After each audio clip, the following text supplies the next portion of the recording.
Bonjour à vous voyageurs. Aujourd'hui, je vous emmène en Bourgogne à la découverte d'un monument étrange et intrigant. Certains pensent qu'il était dédié aux morts de l'ancienne ville antique Augustodunum, aujourd'hui nommée Autun. D'autres encore le lient à des rites ésotériques et mystérieux. Nous allons découvrir la pyramide de Kouar. Cet édifice de 33 mètres de haut, franchement, ne ressemble à aucune autre pyramide. Certains se demandent pourquoi elle a été construite et aujourd'hui nous n'en avons aucune idée.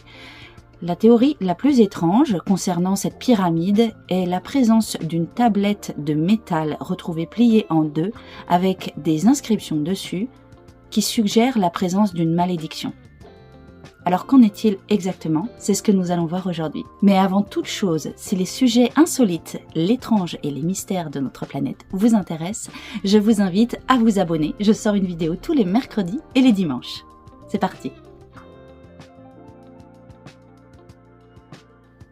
Construite au 1er ou au 2e siècle après Jésus-Christ, la pyramide de Kouar a toujours fait l'objet de spéculations.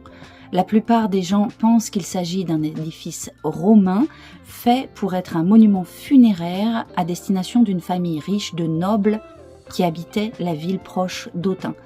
Mais en fait, aucun texte ne l'atteste, donc aujourd'hui, on n'a aucune idée de ce pourquoi elle a été créée.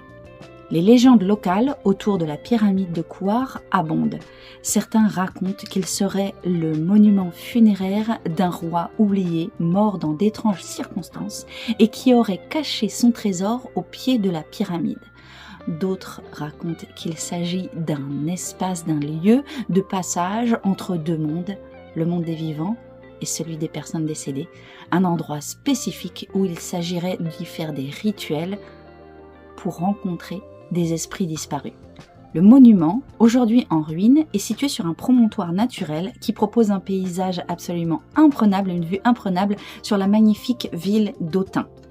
C'est un espace assez reculé, finalement, qui est un peu dans la campagne et où on ne s'attend pas à voir un tel monument. Il faut prendre un petit chemin, se garer sur un parking et là, d'un seul coup, on arrive devant cette gigantesque pyramide. Alors, il faut savoir que la pyramide est pleine. Elle n'est pas vide. D'ailleurs, les trous qu'on peut voir à l'intérieur, comme vous allez pouvoir le voir sur les vidéos, sont en fait des recherches effectuées en 1640 par l'abbé Castille, qui bien évidemment a voulu savoir s'il y avait quelque chose à l'intérieur de cette pyramide. En l'occurrence, ils n'ont trouvé que des pierres et encore des pierres. On n'a jamais trouvé quoi que ce soit à l'intérieur de la pyramide qui est donc pleine et c'est vraiment en ce sens quelque chose d'assez exceptionnel pour une telle structure.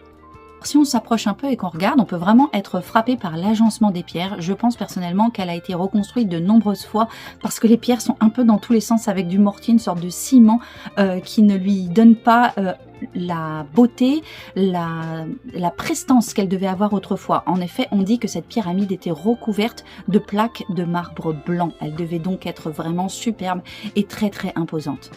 Autre mystère et non des moindres. En 1960, un chef de chantier a retrouvé au pied de la pyramide une tablette de plomb pliée en deux. Ses dimensions étaient de 15,5 cm sur 5,8 cm de haut. On pense que les inscriptions qui sont dessus datent du 2e siècle avant Jésus-Christ. Et c'est une malédiction. Alors il y a 5 noms gravés sur cette tablette que je vais vous lire. C'est donc Onesiphorus, Musclosus, Carpus, Atianus et Titus. Il y a aussi 8 mots magiques que je ne vais pas répéter ici. Je vais vous laisser faire des recherches. Ces mots, ce sont des sortes de versets qui sont en fait une malédiction. Pourquoi ont-ils été placés dans la pyramide? Aujourd'hui, on ne le sait pas. On pense que cela servait à protéger l'édifice. Le protéger de quoi? Protéger quoi exactement, puisqu'a priori on n'a rien trouvé dedans. Aujourd'hui, cela personne ne le sait. Ce qu'on sait, c'est sûr, c'est que c'est une tablette de défiction. C'est une tradition qui remonte aux Celtes, bien qu'on soit sûr que cette tablette ne soit pas celte, et qui était de poser une tablette à l'endroit, sur des monuments funéraires, et qui permettait que le défunt porte son message dans l'au-delà. Aujourd'hui, on n'a pas plus d'informations sur cette tablette, mais en tout cas, à mon sens, ça reste à la fois la partie la plus mystérieuse, mais peut-être bien la clé de compréhension de la pyramide de Kouar. Il faut aussi noter que cette pyramide est située non loin du champ des urnes, qui était donc un espace funéraire lié à la ville d'Autun.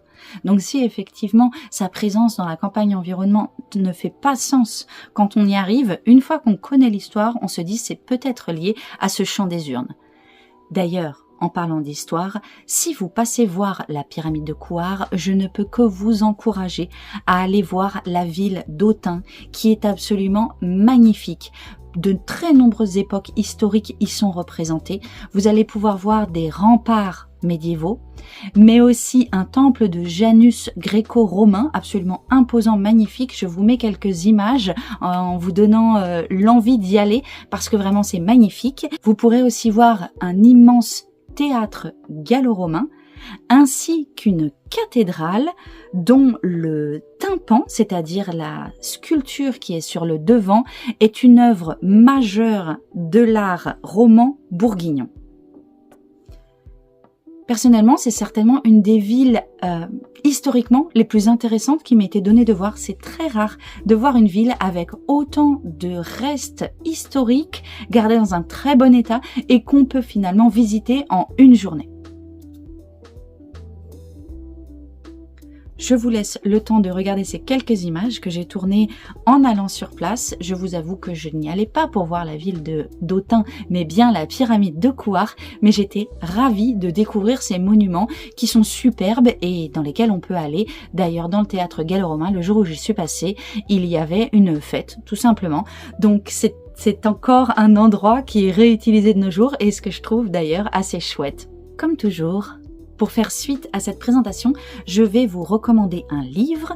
Ce livre s'appelle Guide d'Autun, Musée, Architecture et Paysages. Il a été écrit en fait par un collectif de chercheurs universitaires, architectes, archivistes, historiens d'art, historiens tout court. Et je trouve que c'est un bel ouvrage pour découvrir l'ensemble de la ville d'Autun et justement connaître un petit peu l'environnement culturel de cette étrange pyramide de Kouar.